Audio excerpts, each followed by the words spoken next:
Madam, on behalf of All India Trinamool Congress, I rise to speak on the Finance Bill 2025.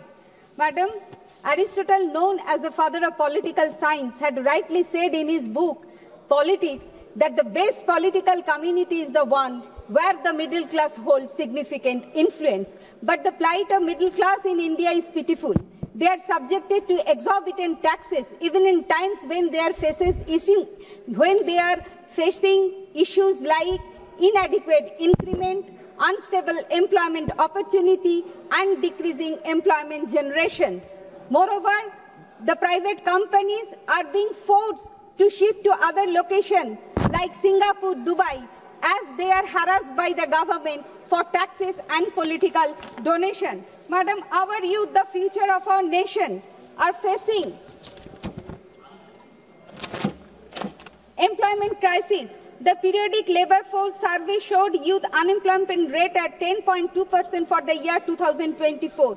Also, as of January 2025, India's economic growth is projected to slow to 6.4% in this fiscal year. The dream of Viksit Bharat by 2047 are just empty words with such low labour force participation and jobless growth. If educated graduates are not getting jobs, if the basic needs of people are not being met, if more than half the people of our country live in abject poverty, what reason does the government have to gloat and pat itself on the back?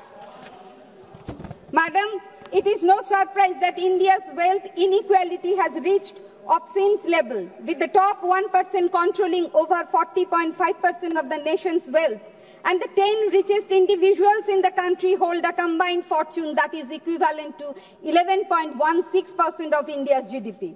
While the bottom 50% barely see any benefit despite the staggering concentration of wealth, India's tax system remains regressive, where 64% of GST comes from the bottom half of the population, while the top 10% contribute a meager 4%. Madam, data from the Directorate General of GST Intelligence shows that frauds amounting to 2 lakh crore were detected in 2023-24, which is a significant increase from 1.1 lakh crore in the previous year. An estimated 2 lakh 30,000 small businesses have shut down due to complications arising from GST compliances. GST mismanagement is a glaring issue that the government continuously fails to acknowledge and work on. Madam, Honorable Prime Minister Modi ji, in 2024 election campaign, he said that महिलाओं को मंगल सूत्र बेचना पड़ेगा. Madam, as per RBI report in 2024-25, gold mortgage loans stood at 1.2 lakh crore, while in 2018-19 the gold mortgage loan was 25,000 crore. At the same time, Niti Aayog's report claimed that out of all women taking loan mortgage, their belongings in 2024-25, 38% were gold loans, which represent a 22% increase in compared to figures from 2019. It clearly shows the middle class and lower income group are undergoing a severe financial crisis. Madam, it is not news that the Indian rupee is consistently weakening against the US dollar. Our economic growth depends greatly upon trade as well as the import-export policies. But the government has failed to provide any clear direction about how to strengthen our economy and the devaluing currency. Madam, just a minute, madam. Only 1 minute. We cannot deny the fact that India's investment climate has been deteriorating under the current government, despite grand claims of ease of doing business and Make in India. We are actually struggling to attract meaningful domestic and foreign investment.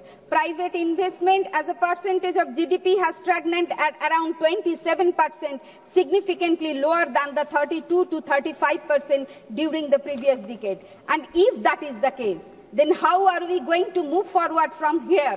We are missing out the opportunity to become a global investment hub, and the current government has taken the must take the responsibility for this failure. Madam, our economy is undergoing a severe crisis due to skyrocketing fuel prices, food inflation and the rising cost of living. While this government has constantly blamed global factors for this problem, the real issues lies in poor economic management, regulatory burden, excessive taxation and the lack of proactive policy measures to control inflation. Ultimately, the burden of this falls on the middle class, the lower